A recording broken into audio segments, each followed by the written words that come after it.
La revista El Doctor en Casa presenta su programa El Doctor en Casa TV.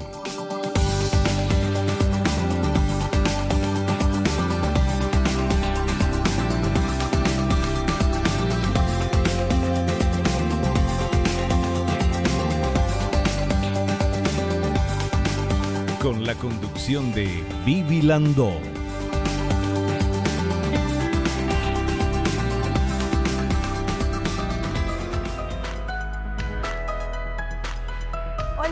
Hola, ¿cómo están todos? Pero muy bienvenidos. Esto es El Doctor en Casa. Hoy vamos a hablar de fibrosis pulmonar con el doctor Luis Montaner. Él es neumólogo, especializado en trastornos respiratorios del sueño, especializado en el Hospital Ramón y Cajal de España y el Instituto Nacional de Enfermedades Respiratorias en México. Y vamos a ver, por favor, esta placa que nos indica un poquito más sobre el tema que vamos a hablar.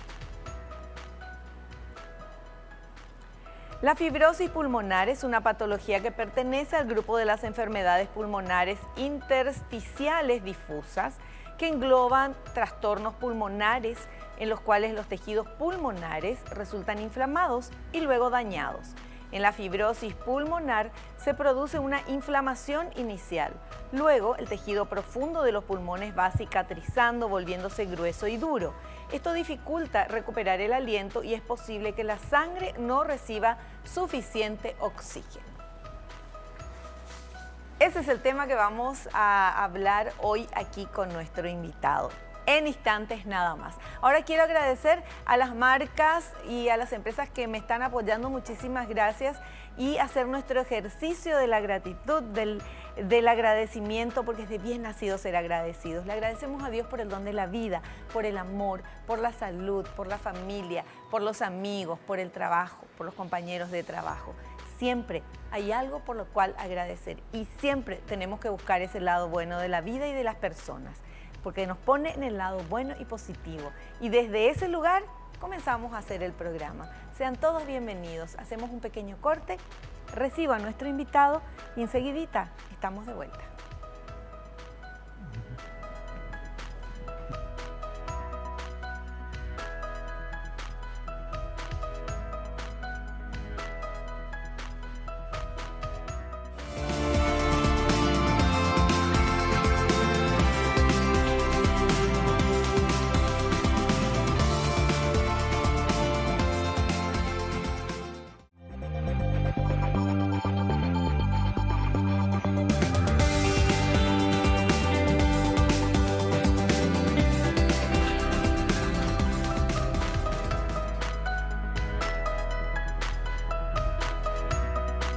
Estamos en compañía de nuestro invitado, el doctor Luis Montaner. Él es neumólogo, especializado en trastornos respiratorios del sueño, especializado en el Hospital Ramón y Cajal de España y en el Instituto Nacional de Enfermedades Respiratorias de México.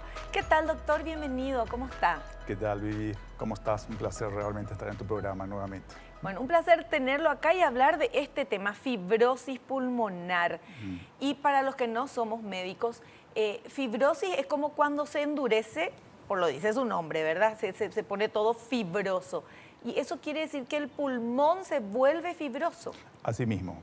El término fibrosis pulmonar se refiere a una cicatrización pulmonar, ¿verdad? Es un estadio final de muchas enfermedades y es un término muy temido en medicina por lo que implica, como iremos viendo en el programa, ¿verdad? La fibrosis pulmonar, como bien lo mencionaste en la introducción, se encuadra dentro de las EPID, enfermedades pulmonares intersticiales difusas, que son enfermedades que afectan el tejido pulmonar. Así como el asma afecta las vías aéreas, en la fibrosis pulmonar se afecta el tejido pulmonar, que es el sitio en donde ocurre el intercambio de gases, donde entra el oxígeno y se elimina anhídrido carbónico. Es una parte del pulmón muy importante, la parte más importante porque intercambia gases, eso explica la función del pulmón. Si esa parte del pulmón, que es el intersticio pulmonar, está afecto, está enfermo, el paciente tiene múltiples consecuencias. Bueno, es importante saber esto y vamos a ir ya con nuestros materiales para poder entender un poquito más lo que, como siempre decimos, los que no somos médicos, nos cuesta un poco entender los términos, pero el doctor siempre nos explica muy, pero muy bien. Vamos con este primer material, por favor. Causas conocidas de la fibrosis pulmonar. Existen más de 150 causas. Las más frecuentes son las secundarias a enfermedades del colágeno, como la esclerodermia, artritis reumatoidea, síndrome de Sjögren, dermatopolimiositis y enfermedad mixta del colágeno. Otras se deben a la inhalación crónica de polvos inorgánicos, polvo de sílice de las canteras, cerámicas, olerías, fabricación de vidrio, cavadores de pozos, etc. o polvos orgánicos, proteínas de plumas de aves o vegetales inhaladas en silos de soja, trigo y caña de azúcar. Antecedentes de quimioterapia, radioterapia o la ingesta crónica de ciertos antiarrítmicos son factores de alto riesgo. ¿Está correcto eso, doctor? Eso está correcto, asimismo. Cuando estamos en presencia en el consultorio de un paciente con fibrosis pulmonar, eso implica un gran desafío para el neumólogo para tratar de ubicar la causa de esa fibrosis. Como bien lo habíamos comentado, hay más de 150 causas conocidas. Por lo tanto, es muy importante hacer un esquema diagnóstico y una buena historia clínica. Es fundamental conocer, primero buscar las causas conocidas de fibrosis, que son las que acabamos de mencionar. Las más frecuentes son las enfermedades autoinmunes, como la artritis reumatoidea, como la esclerodermia, como el Sjögren, como la dermatopolimiositis, enfermedades autoinmunes que tienen síntomas de artritis. Por eso trabajamos muy en equipo con los reumatólogos. Estas enfermedades reumatológicas afectan el pulmón en algún momento de su evolución. Es decir, en algún momento ese pulmón va a estar afecto, va a estar inflamado, y si eso no se trata a tiempo, se va a fibrosar, va a cicatrizar, y eso tiene muchas implicancias. Otras causas conocidas que hay que siempre investigar en la historia clínica es a qué se dedica esa persona, su actividad laboral. Si ese paciente cava pozos o trabaja en una cantera o pica piedras, ¿verdad? O trabaja en un silo, como decía acá. O trabaja en un silo, si inhala polvos orgánicos, ¿verdad? Soja, caña de azúcar, trigo, diferentes granos. Si él inhala en forma crónica, eso puede inflamar los pulmones y eso finalmente puede dar lugar a una fibrosis, es decir, a algo ya irreversible. Es muy importante investigar qué fármacos estuvo tomando esa persona durante años. Hay muchos fármacos que pueden producir fibrosis pulmonar, antiarrítmicos, antiinflamatorios, anticonvulsivantes. Hay múltiples fármacos que pueden generar fibrosis pulmonar. Si recibió quimioterapia, hay muchos tipos de cánceres que reciben quimioterapia y esa quimioterapia puede afectar el pulmón y se manifiesta en forma de fibrosis pulmonar. Si recibió radioterapia por algún tumor, de la misma forma puede generar fibrosis pulmonar, ¿sí? Entonces es muy importante hacer una acabada historia clínica. Si yo hago una buena historia clínica, puedo determinar el origen en más de un tercio de los casos. Y eso me facilita bastante el manejo, porque si yo conozco la causa viva, yo trato la causa y mejoro la fibrosis y prevengo que eso vaya aumentando y vaya progresando sobre todo, ¿verdad? Perfecto. Bueno, entonces, estas son las causas conocidas, pero ¿cómo una persona se da cuenta que tiene fibrosis? El paciente consulta generalmente por un cuadro arrastrado de muchos meses o incluso años. Llega a la consulta y se queja de que le falta aire. Al principio a grandes esfuerzos, luego a moderados esfuerzos, eso va progresando, se va cansando cada vez más, puede hacer tareas que antes hacían, normalmente le cuesta hacer. Antes caminaba 1000 metros, últimamente se cansa a las 2 cuadras, sube 2 pisos, se cansa y empieza a referir una tos seca, sin catarro, una tos seca, irritativa, persistente, que va progresando. Esos son los síntomas que son, como bien sabes, síntomas muy inespecíficos. Hay múltiples causas que pueden producir falta de aire y tos seca. Esto llama la atención porque es algo crónico, es algo arrastrado de meses, incluso de años, cuando el paciente consulta por primera vez. Algunas intersticiopatías, algunas EPID pueden debutar con fiebre, son las más raras. Otras pueden debutar con expectoración con sangre, son también las más raras. Pero lo que predomina siempre es la falta de aire al esfuerzo y la tos seca, que le obliga al paciente, cuando ya esto le limita en su vida diaria, le obliga a consultar, ¿sí? Perfecto. Bueno, y diría yo que mucha gente dice, bueno, porque muchas veces uno dice, ay, me falta el aliento, qué sé yo, estoy fuera de training, tengo que comenzar a hacer un poco de ejercicio porque subo una escalera y ya me canso. Y puede ser eso, pero puede ser también que ya haya una fibrosis. Claro.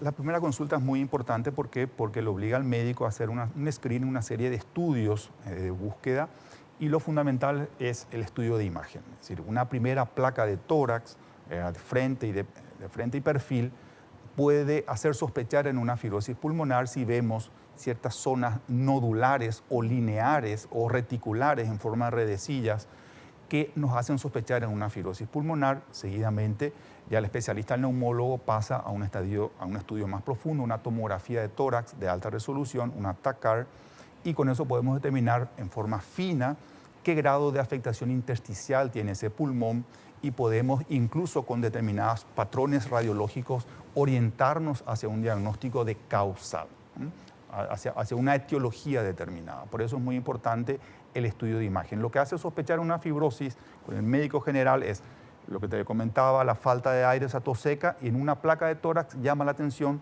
ciertas imágenes cicatriciales bilaterales. Siempre hay que tener en cuenta que es de ambos pulmones y pueden afectar las bases o pueden ser difusos de vértice a base, que es lo que es la primera señal de alarma.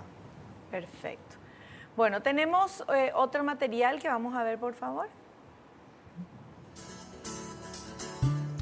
Fibrosis pulmonar de causas indeterminadas o desconocidas. Entre las fibrosis de causa no bien determinada se encuentra la sarcoidosis, histiocytosis X, linfangioleiomyomatosis y proteinosis alveolar. Y entre las de causa desconocida o las idiopáticas se encuentra la fibrosis pulmonar idiopática, neumonitis intersticial no específica y la neumonitis intersticial descamativa. Bueno, traducción.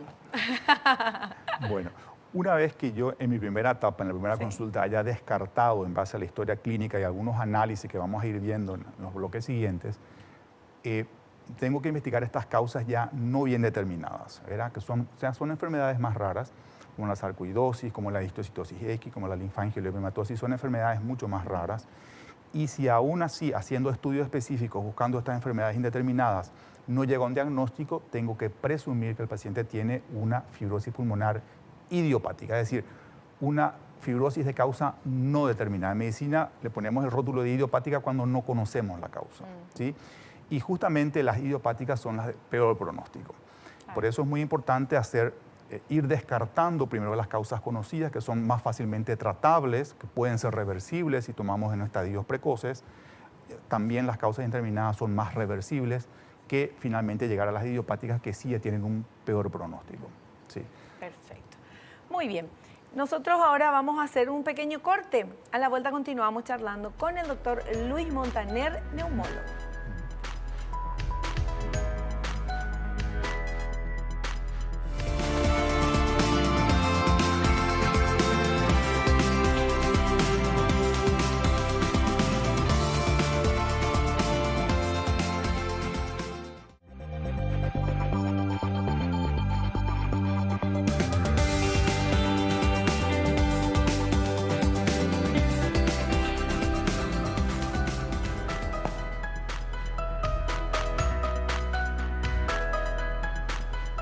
Seguimos charlando con el doctor Luis Montaner sobre este tema tan delicado como es fibrosis pulmonar.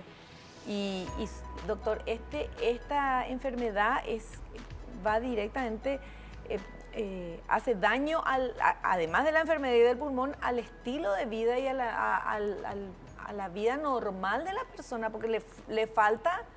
No puede respirar, ¿verdad? Eso es en síntesis. Claro, no puede respirar. Le afecta justamente al órgano fundamental de intercambio gaseoso, que es el pulmón, que es en el sitio del intercambio, que es el intersticio pulmonar. Por lo tanto, es muy sensible en cuanto a síntomas. El paciente se queja de falta de aire progresiva, a grandes, a moderados y luego a mínimos esfuerzos, incluso en reposo. Tal es así que muchos requieren oxigenoterapia crónica en el domicilio para suplir esta falta de intercambio gaseoso, ¿verdad? Y eso le limita bastante en su calidad de vida, sí, por supuesto. Ya. Bueno, seguimos viendo nuestros materiales y vamos a ver el siguiente, por favor. Manifestaciones de la fibrosis pulmonar. Se manifiesta por sensación de falta de aire progresiva al esfuerzo, cansancio y tos seca persistente. Ocasionalmente, algunas fibrosis pueden presentar sensación febril, pérdida de peso sin razón aparente, dolor en músculos y articulaciones, acropaquia, agrandamiento indoloro e insensible de las terminaciones de los dedos. ¿Es así, doctor? Es así mismo. Lo que predomina, como dijimos en el bloque previo, es la falta de aire y la tos seca. Algunas intersticiopatías pueden debutar con fiebre, muy raras. Algunas pueden debutar con neumotórax, que es entrada de aire en la pleura, en el espacio pleural. Algunas pueden debutar con esputos hematoicos, es decir, echar un poquito de sangre con el catarro, pero son las menos. Es decir, lo que predomina siempre es la falta de aire progresiva y la tos seca. En la fibrosis pulmonar idiopática, específicamente en estadios más avanzados, puede haber una pérdida significativa de peso, una pérdida de masa muscular significativa en el paciente.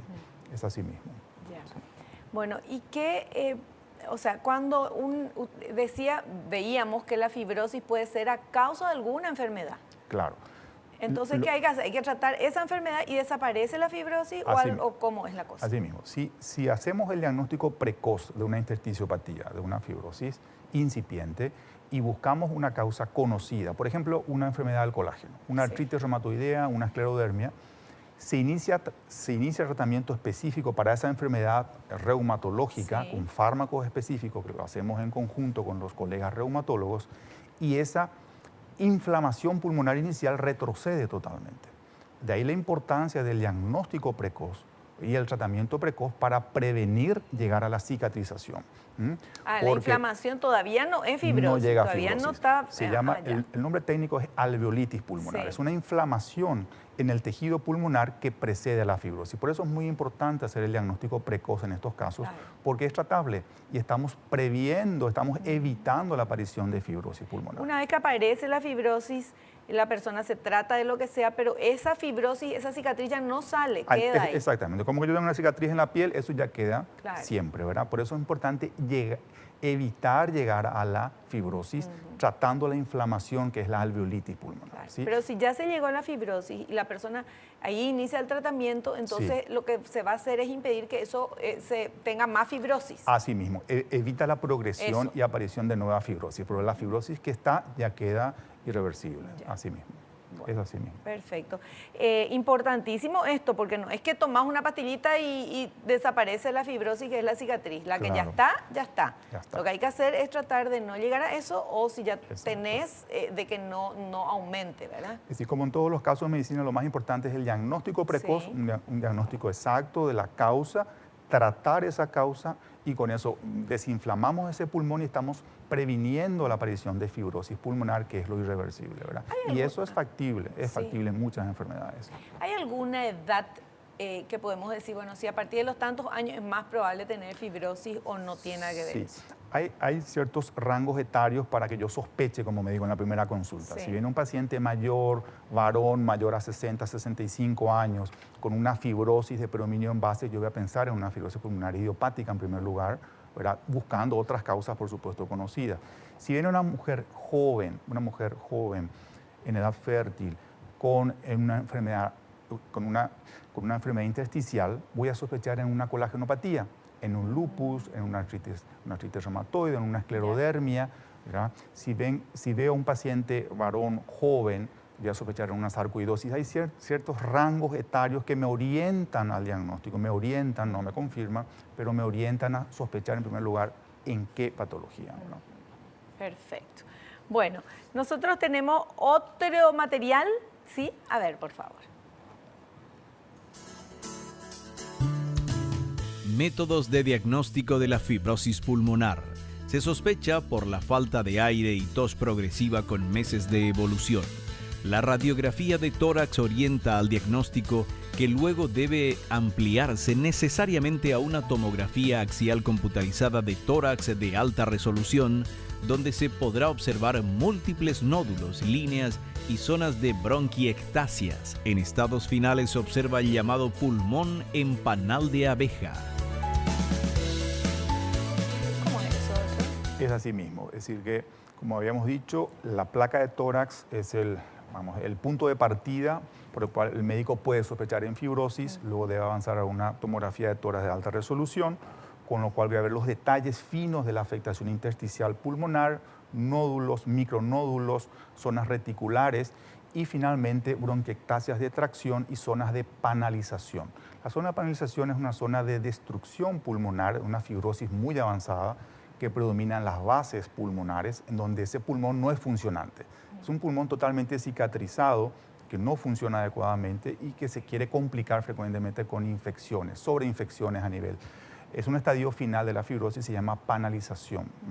Un panal de abejas es similar al panal de abejas, por eso recibe ese nombre, y eso se ve perfectamente en la tomografía de tórax de alta resolución, ¿verdad? Muchas fibrosis, si no se tratan a tiempo, llegan a ese estadio de panalización lastimosamente. Esto es que después la gente ya necesita estar con el oxígeno. Es así mismo. Una de las complicaciones de la fibrosis es la insuficiencia respiratoria crónica, es decir, cuando el pulmón no es capaz de mantener una saturación adecuada de oxígeno y por lo tanto requiere de un suplemento de oxígeno en forma de una cánula a bajo flujo, pero muchas horas diarias, 18 horas, 16 horas diarias, para mantener una saturación adecuada y que el paciente haga una vida normal. Perfecto. Bueno, pero para llegar, yo me quedé con eso de oxígeno porque vimos mucha gente conocida, famosa en el mundo y vemos películas también de las personas que están enchufadas con su oxígeno y que tienen así el baloncito de oxígeno y donde van tienen que estar con eso. Claro. ¿Eso ya es un estadio ya muy avanzado o apenas comienza ya pasa eso? No, es un estadio muy avanzado cuando ya están en insuficiencia respiratoria crónica, hipoxémica o hipercámnica, requieren del suplemento de oxígeno continuo y hay dispositivos portátiles, totalmente portátiles con batería, y eso permite que tenga autonomía, pueda movilizarse, pero ya requieren en forma continua y implican ya estadios muy avanzados de fibrosis. Ya. Sí. ¿Y qué tenemos que hacer para evitar la fibrosis, doctor? Tenemos que llegar a un diagnóstico precoz. Es decir, al menor síntoma de falta de aire persistente que no se explica por otra causa y una radiografía de tórax que nos haga sospechar unos nodulitos, múltiples nódulos en ambos pulmones, múltiples rayas, eso debe ser una señal de alarma y se lo debe remitir al especialista rápidamente para hacer estudios más profundos y llegar rápidamente a investigar la causa y tratar la causa. Si yo logro identificar esa causa y la trato, voy a prevenir la progresión de esa fibrosis y eso cambia el pronóstico vital de ese paciente. Doctor, ¿y en general los médicos están familiarizados con esto al ver los rayos X, la placa? ¿Van a derivar enseguida a un neumólogo o puede confundirse con algo y la persona seguir con eso? Pueden confundirse con otras patologías, por eso es muy importante derivar rápidamente al especialista para que ese especialista busque la causa rápidamente y lo trate. Es muy importante hacer una derivación precoz, una derivación precoz al especialista. Perfecto. Bueno, hacemos el corte. A la vuelta continuamos. Tenemos más material, tenemos preguntas, tenemos mucho todavía aquí en El Doctor en Casa.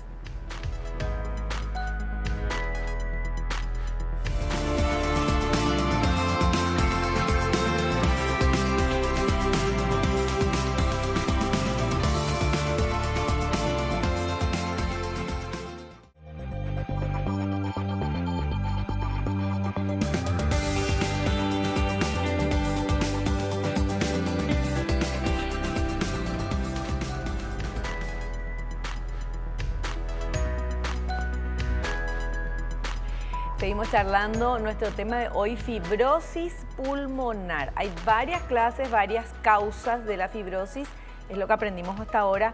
Es una enfermedad que diagnosticada a tiempo tiene muy buen pronóstico, como dicen los médicos, o sea, genial. Lo ideal es llegar antes de la fibrosis cuando hay inflamación nada más que en el pulmón y eso significa que uno tiene que ir al médico.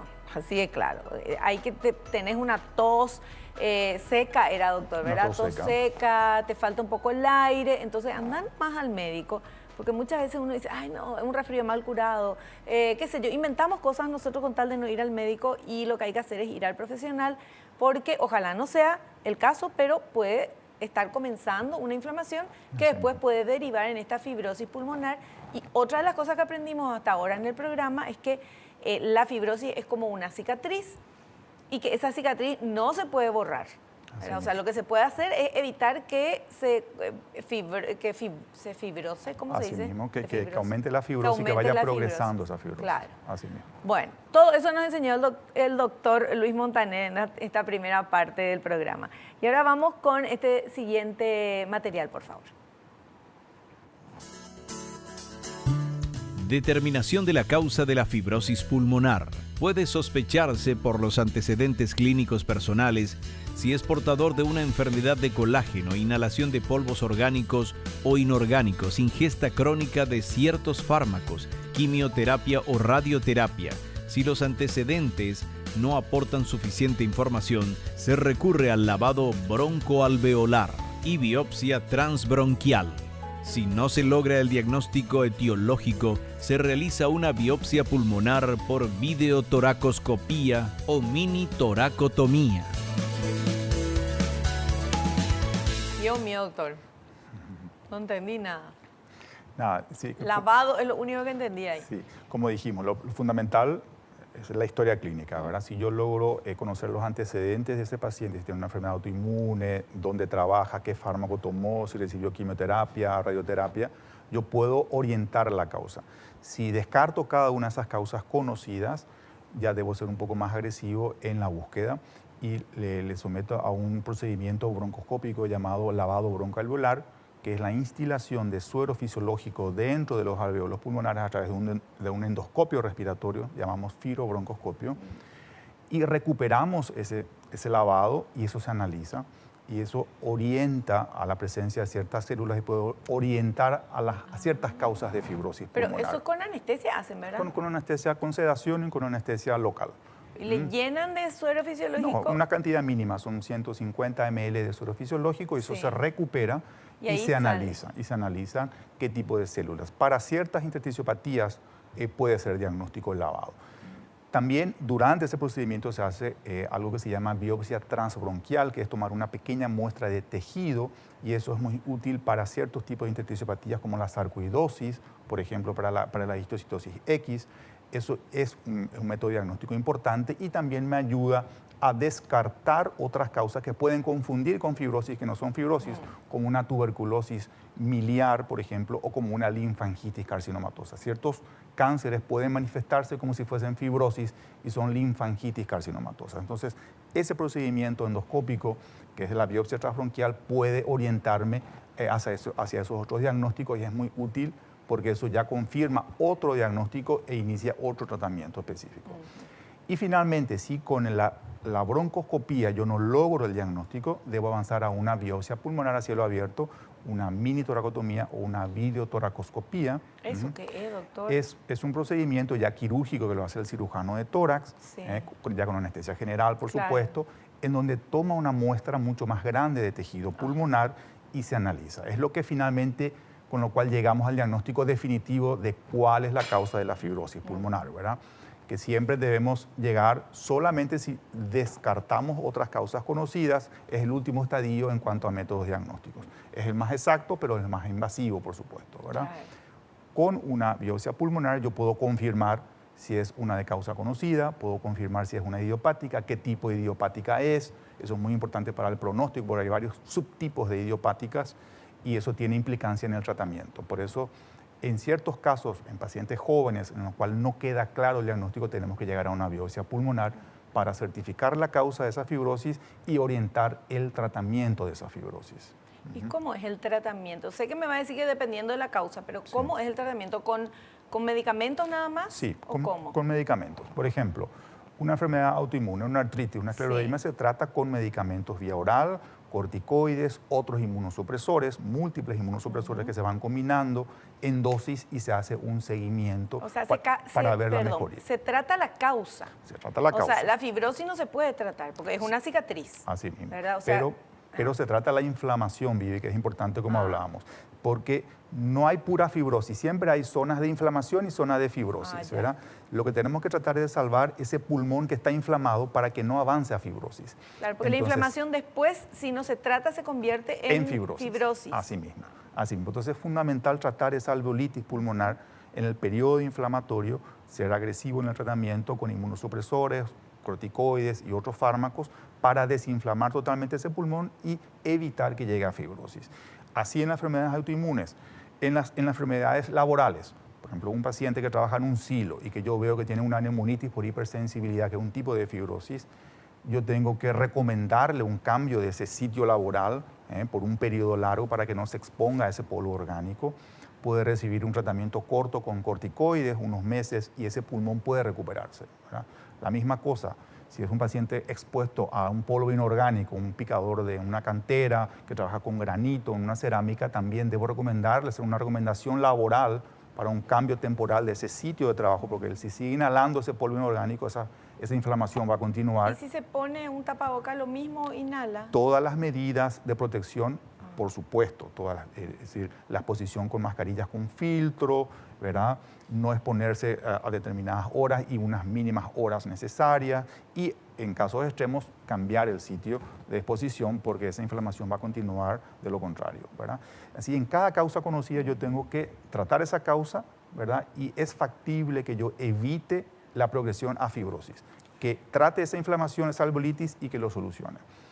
Eso cambia cuando yo estoy en presencia de ciertos tipos de fibrosis pulmonares idiopáticas, sobre todo la que recibe el nombre de FPI o fibrosis pulmonar idiopática, es la que debuta con mucha fibrosis de entrada. Cuando consultan al paciente ya tiene mucha fibrosis, entonces yo no puedo evitar la inflamación, lo que tengo que evitar es que esa fibrosis siga avanzando. Y para ese tipo de fibrosis pulmonar idiopática hay 2 fármacos nuevos, aprobados recientemente hace 2 años a nivel internacional, que pueden prevenir o enlentecer la fibrosis pulmonar, la progresión, ¿verdad? No retroceder, la fibrosis ya está, pero evita la progresión y evita, mejora la calidad de vida de ese paciente, porque al evitar la progresión ese paciente tiene mayor capacidad de esfuerzo. Son 2 fármacos, uno se llama pirfenidona y otro es el nintedanib, que son fármacos que se ingieren por vía oral, ¿verdad? Que tienen algunos efectos colaterales que se toleran, ¿verdad?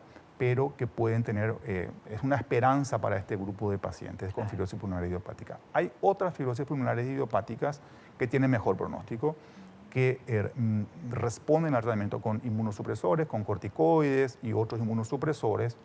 Hay un grupo de fibrosis pulmonares idiopáticas que están relacionadas al tabaquismo. Por ejemplo, iba a preguntar eso, el tema del humo y todo eso. Hay 2 específicamente que están relacionadas. Una es la neumonitis intersticial descamativa y otra es la bronquiolitis respiratoria con EPID asociada. ¿Cuál es el tratamiento? Lógicamente recomendarle que deje de fumar y un ciclo corto de corticoides, 3 meses de corticoides, y puede revertir totalmente esa inflamación pulmonar. Entonces es muy importante buscar la causa, como medicina es fundamental la etiología, la causa, tratar esa causa y eso puede revertir. Y el tema del humo, o sea, ¿es el humo del cigarrillo o son los químicos lo que hace daño? O sea, ¿puede haber otro tipo de humo que también haga daño, doctor? Por supuesto. El humo del cigarrillo produce estos 2 tipos de fibrosis pulmonares idiopáticas, ¿verdad? Pero todo tipo de otros humos, como hablamos, ¿verdad? El polvo inorgánico, ¿verdad? El picar piedra desprende dióxido de silicio, que es el mineral más frecuente en la Tierra, y esas partículas muy pequeñas llegan al alveolo pulmonar y eso va inflamando el pulmón. Todo tipo de polvos, sobre todo, que sean campo, orgánicos. Que se hace la quema y todas esas cosas, ¿eso puede también dañar o no? Más que humo son los polvos. Ya. Polvos orgánicos, ¿verdad? Pequeñas partículas, en los que trabajan en silos, por ejemplo, o los que pican piedra son los más expuestos a que ese pulmón pueda ser inflamado. Ahora, hay un dato importante. Como en todo, la genética influye mucho en esto. Pueden existir 2 trabajadores que estén expuestos en el mismo sitio a las mismas horas, cantidad de horas, y uno haga fibrosis y otro no haga fibrosis. ¿Qué determina eso? La genética de cada individuo, ¿sí? La genética de cada individuo determina que uno desarrolle fibrosis e inflamación y fibrosis y el otro no. Pero ¿cuál es el primer síntoma que usted le puede recomendar a los televidentes?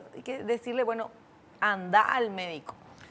Si un paciente presenta falta de aire crónica de meses y que eso va progresando, fue estudiado por su médico y no se llegó a una causa, y a eso se suma una tos seca que también persiste durante meses y que no cesa, eso obliga a una consulta con el especialista para investigar con una placa de tórax, investigando, abriendo otras probabilidades diagnósticas. Eso es lo fundamental. Cuando me falta el aire por mucho tiempo y tengo una tos seca que no me cesa, que no me pasa, obliga a consultar con el neumólogo. Ya, perfecto. Bueno, tenemos otro material, por favor. Vamos a ver. Tratamiento de la fibrosis pulmonar. Dependerá de la causa. Si es secundaria a una enfermedad de colágeno, se trata dicha enfermedad de base. Si se debe a la inhalación crónica de polvos orgánicos o inorgánicos, se evita la exposición a los mismos. Si la ingesta crónica de un fármaco lo produce, se reemplazará por otro. En casos de neumonía intersticial no específica o descamativa, se prescriben esteroides orales. Si es una fibrosis pulmonar idiopática, el tratamiento es con medicamentos antifibróticos. En estadios finales de la fibrosis pulmonar con insuficiencia respiratoria crónica, independientemente de la causa, los pacientes deben recibir oxígeno crónico domiciliario.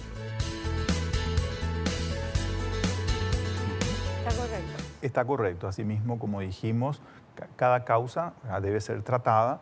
Las idiopáticas tienen ahora una esperanza con estos 2 fármacos antifibróticos recientemente aprobados, ¿verdad? Y en estadios finales, por supuesto, si el paciente está en insuficiencia respiratoria crónica, va a requerir oxígeno crónico domiciliario, que es la administración de oxígeno a través de concentradores de oxígeno durante 16-18 horas por día, con lo cual mejora notablemente la calidad de vida y el pronóstico de sobrevida de ese paciente.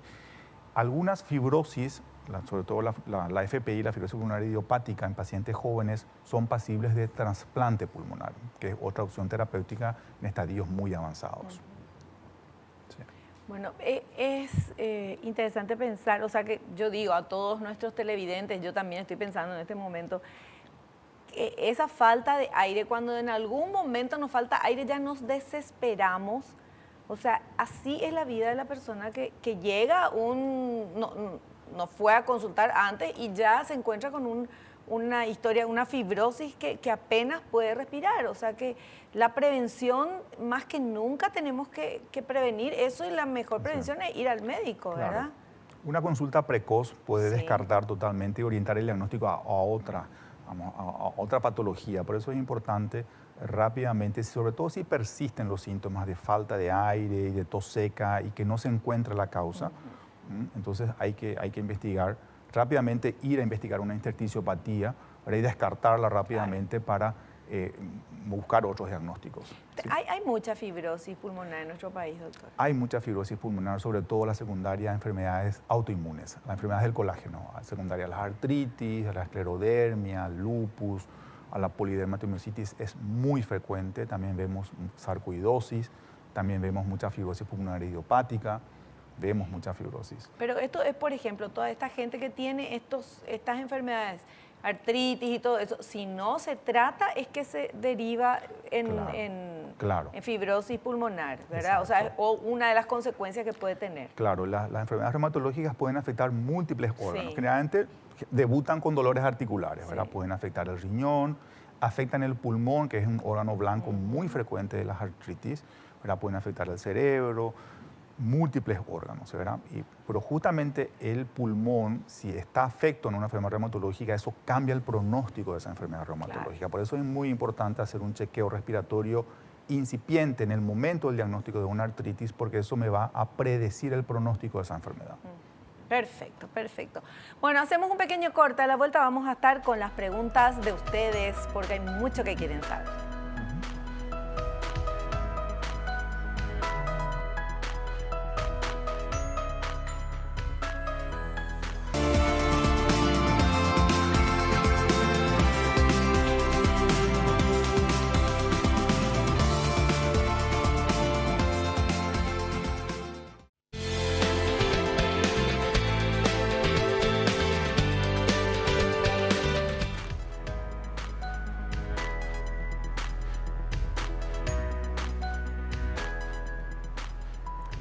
Continuamos y esta es la última parte de nuestro programa con el doctor Luis Montaner, neumólogo, que nos está hablando pero también del tema de fibrosis pulmonar. Digo pero también porque estamos entendiendo todos.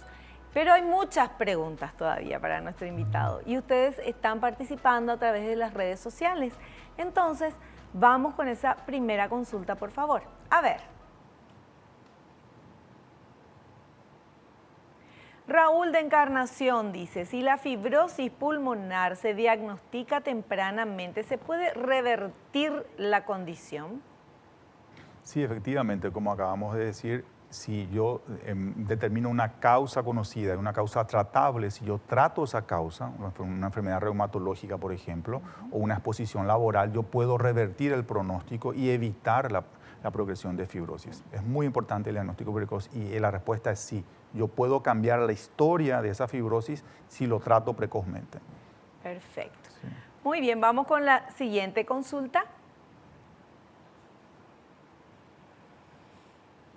Ernesto de Aregua dice, no pueden realizar ningún tipo de ejercicios o deportes las personas con fibrosis pulmonar. Mira qué buena pregunta. Sí, estos pacientes, asimismo como el paciente EPOC, el gran fumador que llega a EPOC, el paciente con fibrosis pulmonar avanzada debe someterse. Es muy importante que haga una rehabilitación respiratoria, pero supervisada por especialistas en fisioterapia respiratoria, que van a ayudarle a fortalecer esos músculos respiratorios, ¿verdad?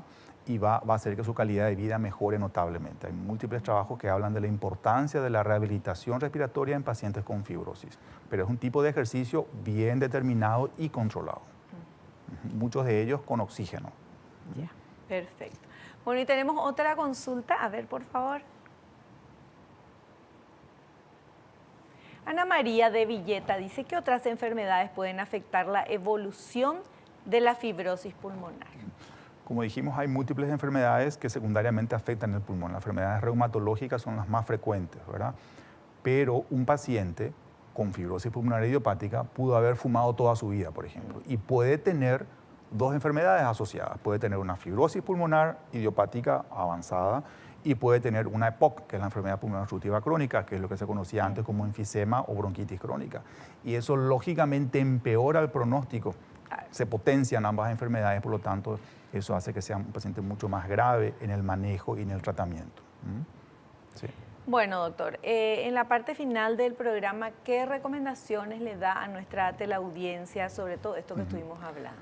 Fundamentalmente la consulta precoz. Ante la persistencia de una dificultad respiratoria o falta de aire de meses de evolución que no pasa y no se encuentra la causa, y si a eso se asocia una tos seca persistente también de meses, eso obliga a consultar con el especialista, que va a realizar unas pruebas específicas, sean de imágenes, unos análisis, unas pruebas funcionales respiratorias, como una capacidad de difusión de monóxido de carbono, por ejemplo, que es un marcador importante del pronóstico de estas enfermedades, ¿verdad?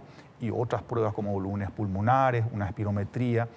A través de estas pruebas funcionales respiratorias, el neumólogo puede determinar el pronóstico y puede hacer un seguimiento en el tratamiento. Puede determinar si el tratamiento está siendo eficaz o existe una desmejoría que le obligue a cambiar el tratamiento.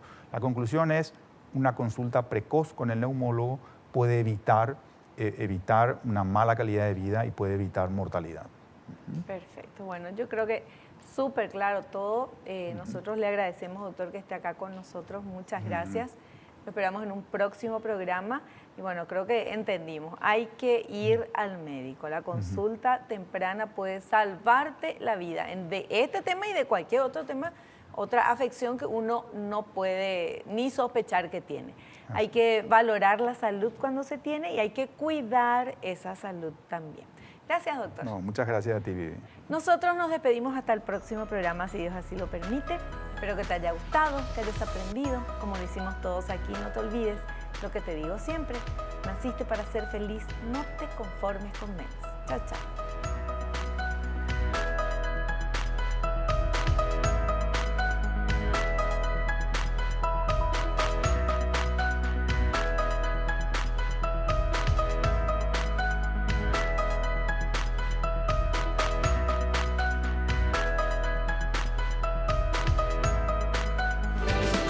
La revista El Doctor en Casa presentó a Vivi Landó en el programa El Doctor en Casa TV.